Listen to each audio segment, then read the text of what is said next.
Voici l'essentiel des actus crypto importantes du 23 septembre 2025. Alors, pour faire simple, on a deux choses importantes qui se passent.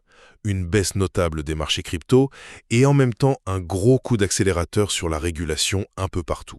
Premièrement, donc le marché prend une claque, une correction assez sérieuse. Le Bitcoin, l'Ethereum, le XRP, tout ça baisse fortement.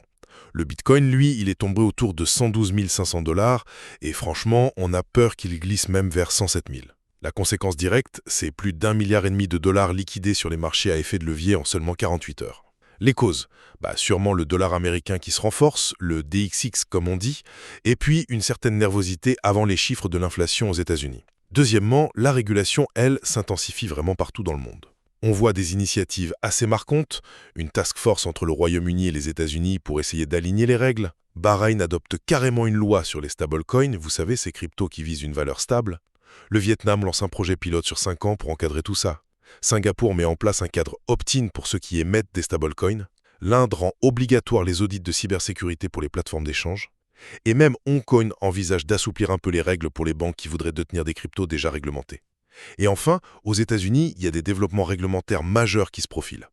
La SEC, le régulateur boursier américain, travaille sur des règles pour faciliter l'approbation d'ETF spot. C'est des fonds négociés en bourse basés sur le prix direct pour des cryptos comme Solana ou XRP. Et en plus, 9 parlementaires américains poussent pour qu'on puisse intégrer la crypto dans les plans de retraite type 401K, ce qui pourrait amener des milliards sur le marché.